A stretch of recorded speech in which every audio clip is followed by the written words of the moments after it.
In 1572, the evil witch Malkin is being locked up on a high mountain by Spook Gregory. Spooks are fighters of evil creatures, which is why it's Gregory's duty to protect the world from witches. Many years later, a full blood moon appears and allows Malkin to get her powers back. Now she can transform into a flying monster and burst out of the cell to be free again.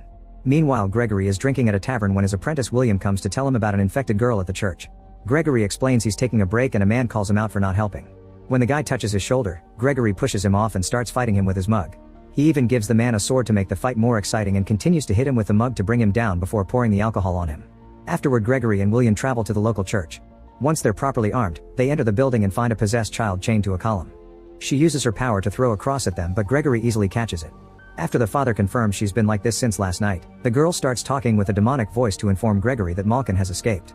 Realizing the witch is the one possessing her, Gregory puts a bag of magic powder around the girl's neck, which causes her to collapse. Dark energy comes out from her body and now she sounds like a child again, so her parents take her away. Then the dark energy comes together to form Malkin, who starts taunting Gregory and tries to charm William to no avail. When Gregory gives the sign, William throws an axe at the rope in the ceiling to make the bell fall, but Malkin dodges it and transforms into a beast to slash Gregory's chest before trying to fly away. William hits her with an arrow and throws a silver net at her, so Malkin flies through the door to drag him and makes him hit his face against the wall. However, William doesn't let go of the net and holds onto it long enough for Gregory to catch up to help. The men pull together and the silver in the net weakens Malkin until she's forced to take her human form and falls. They put her inside a cage, but when Gregory is in the middle of closing it, Malkin grabs William and pulls him into the cage with her. She chokes him and fills him with darkness until he's dead, so Gregory lights the whole cage on fire for revenge. Unfortunately, Malkin transforms into a beast again and breaks the cage to fly away. In a forest nearby, Tom is trying to hunt, but his sister scares the animals away when she reminds Tom there are farming chores to do. Tom isn't a good hunter, but he keeps trying because he wants more in life than feeding pigs. Suddenly Tom starts shaking and has a bunch of visions that show him Gregory and a mysterious woman. Tom has these visions often, so his mother doesn't hesitate to comfort him. Moments later, Gregory shows up at the farm and the mother immediately hides her necklace. Gregory explains he's looking for a boy who is the seventh son of a seventh son and demands to be fed. Tom admits he's the seventh son and Gregory offers the family money to take him away. The mother thinks it's too dangerous, but Tom wants to do it because he recognizes Gregory from his visions. Before they leave, the mother gives Tom her necklace, saying he must wear it at all times. Meanwhile, Malkin returns to her lair to find her sister Lizzie badly burnt. Malkin immediately heals her, then she uses her magic to quickly repair the place. After a long boat trip, Tom and Gregory make it to the city. Gregory gives Tom some money and tells him to buy supplies while he goes to the tavern. While Tom looks around, he discovers the locals have captured a woman named Alice and intend to burn her because they think she's a witch. Tom recognizes her as the girl from his visions, so he rushes in to save her. He tells everyone he's Gregory's apprentice and that he'll get rid of the witch, so they let him take her away. Once they reach a private spot, Tom cuts the ropes and Alice warns him that Gregory's apprentices always get killed. Before she leaves, she asks Tom not to tell Gregory about her. In the evening, Alice goes to the evil lair, revealing she's Lizzie's daughter. Malkin is glad to hear Alice has been spying on Gregory and announces that they have to summon all the dark creatures in the land to wait for the full moon blood. Back to Tom, he's crossing the woods with Gregory and keeps getting startled by creepy ghosts. Gregory explains spooks only kill aggressive monsters and that they need to stop Malkin soon. Tom starts trembling and has a vision of Malkin's escape from the cage. He passes out and doesn't wake up until next morning to discover he and Gregory are on a boat with a troll named Tusk. Eventually they reach land and visit Gregory's home, which is full of weapons, books, and advanced contraptions. Tom finds a tapestry that shows the Falcons, an order of noble knights who fought the forces of darkness and trained all the seventh sons of seventh sons. There used to be thousands of them, but nowadays the only one left is Gregory. An apprenticeship usually lasts 10 years, however Gregory says he only has a week to train Tom because they must stop Malkin before the full blood moon. This event happens once every century, and last time it made the witches so strong that they started a war. That night Tom is woken up by Gregory's voice asking for help. He goes to investigate and finds some armor with a skeleton inside, but nothing else. When Tom turns around to leave, the armor suddenly glows and starts moving. Tom begins running as the armor comes after him, destroying any door that gets in its way. It throws a spear that Tom dodges before climbing on some contraptions to gain height and reach a platform. The armor uses a chain to climb to the platform too and begins attacking with its sword, destroying its surroundings since Tom keeps dodging. Then the armor throws Tom off the platform and jumps after him to grab him, but before it can kill him, Gregory disarms it. Using his staff, Gregory quickly overpowers the armor and hits it until he destroys the darkness inside. Afterward, Gregory scolds Tom because he was supposed to stay in his room, so he's already failed his first test. Then Gregory throws the staff at Tom before attacking him with a sword while taunting him with bad comments about his family. Tom isn't a very good fighter yet, and Gregory quickly corners him with a sword to the neck before announcing he's worthless.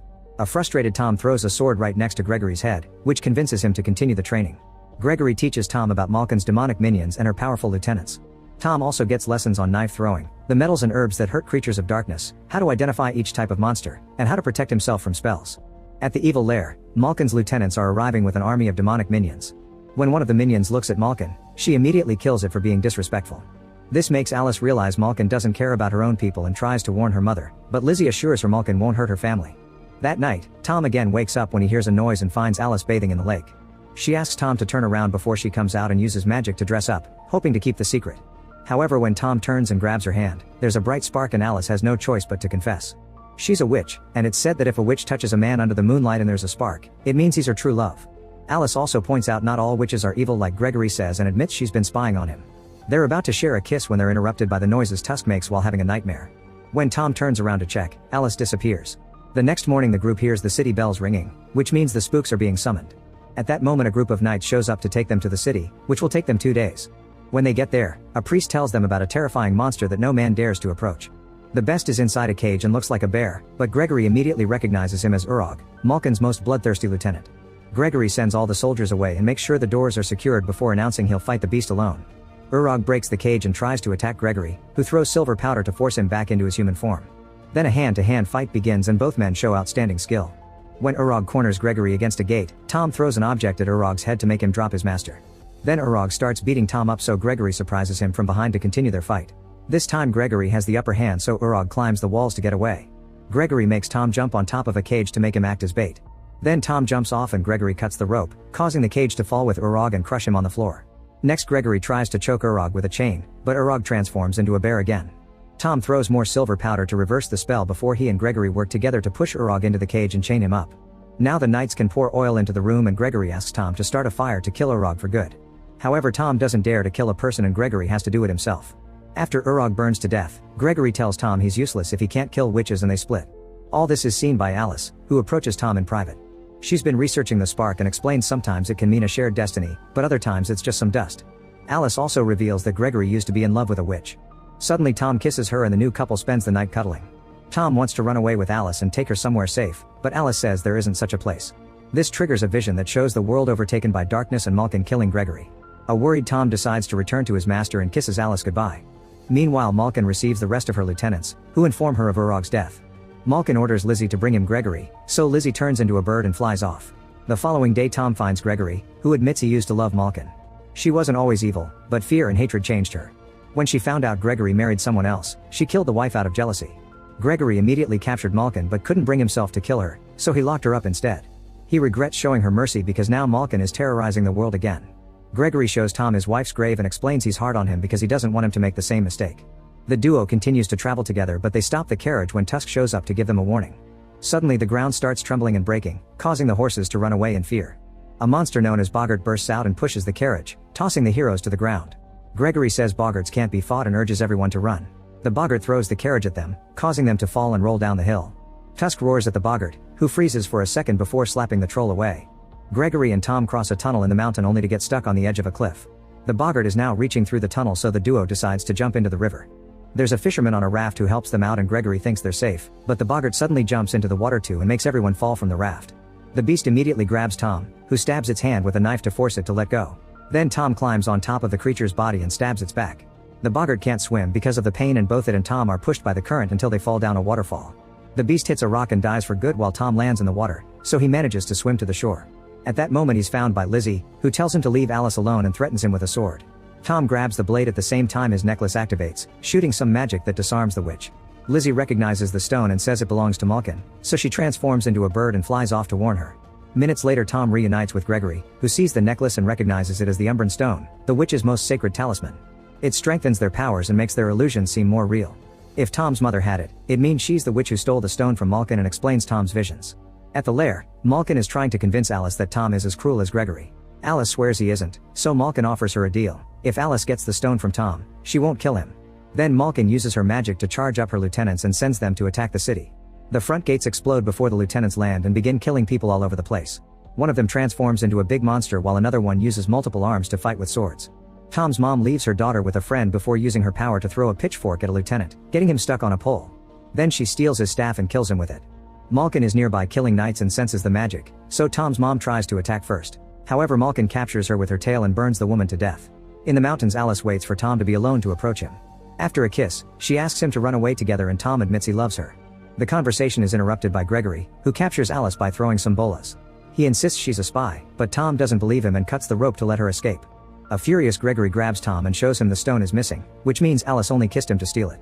Tom runs into the woods to try to find Alice only to be surrounded by Lieutenant Radu and his minions. No matter how hard Tom fights, there are too many of them, so Gregory and Tusk join the battle as well. After enough minions are knocked out, Tom's group tries running away but finds the way blocked by a cliff.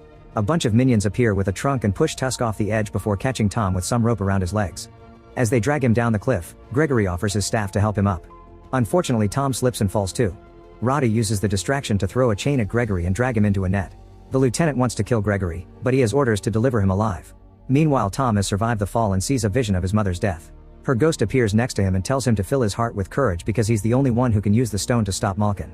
Ready to fight, Tom finds Gregory's staff and helps Tusk, who is still hanging off the edge. That night in the lair, Radu uses blades to cut off Gregory's ropes and kicks him out of a cage to send him to see Malkin. Radu informs the witches that Tom died when he fell, and Lizzie tells her daughter it was for her own good, but Alice still gets angry and disappointed. Using the stone, Malkin tries to hypnotize Gregory to make him join her. Gregory comes closer, but before they can kiss, Alice reaches between them and steals the necklace. She dodges a few guards and runs away while the spell breaks, so Gregory screams in panic. Malkin grabs him with her tail and throws him against a building before transforming into a beast to fly after Alice. Lizzie begs her not to kill her and is ignored, so she transforms as well to follow them. When Malkin is about to attack Alice, Lizzie grabs her wing and brings her down, causing them both to crash against some columns. One of the columns starts falling, so Alice rolls out of the way, accidentally leaving the necklace under the debris. Lizzie falls when Malkin begins breathing fire, but the witches won't stop fighting. Radu breaks the ground as he transforms into a big beast and roars in Gregory's face. At the same time, Alice tries to hide and is found by Tom, who threatens her with a knife as he asks for the stone. She explains she lost it and that she only stole it to protect him. When a minion finds them, Tom throws a knife at his face and gives away their location to the other enemies. Tusk jumps in to block them, and now he and Tom can fight the minions hand to hand. Tom uses Gregory's staff and Tusk his amazing strength. Alice also has to defend herself, and Malkin tries to use the distraction to attack her, but Lizzie tackles her in the air. Tusk continues to fight the minions while Tom is stuck with a very fast lieutenant who keeps slashing him with her knife. She stops moving to transform into a wild cat, giving Tom enough time to find the necklace. He puts it on and activates the power of Gregory's staff, which allows him to burn down the lieutenant in just a few seconds. Alice is still running around, and after killing a minion, she encounters a lieutenant too. He quickly overpowers her and is about to kill her, but Tom attacks him with the staff and burns him to death. Meanwhile, the Radu beast captures Gregory, who tells him he has no honor for not fighting him as a man. Radu transforms into his human form and gives Gregory a blade so they can fight in equal conditions. It seems their skills are similar, however Gregory soon gets a big slash on his stomach and has to hide. Radu brings down a column to force Gregory to come out, so the spook quickly retaliates with the chain blade and finally brings his opponent down to kill him. In the sky, Malkin grabs Lizzie to bite her neck and stab her with her tail. Lizzie immediately stabs her back, and both witches cry in pain as they fall to the ground. They both go back to their human forms, and when Lizzie begs for Alice's life, Malkin calls her a traitor and kills her. Afterward, Malkin enters her lair and Gregory tells Tom he must do this alone. He goes inside and gets ready to stab Malkin, who is only pretending to feel weak, to grab him by the neck. Before she can kill him, Tom shows up and throws a knife that finally kills her. After Malkin whispers something about a curse, Tom sets her on fire. Sometime later, Gregory uses his staff to burn a tattoo on Tom's hand, which officially marks him as a spook. Alice comes to see him and wonders if the spark had only been dust, so Tom kisses her to prove his love is real. However, he's chosen the life of a spook and must leave. Gregory can now retire and leaves the staff, his home, and Tusk under Tom's care. At that moment, the bells ring in the city, summoning Tom for his first job.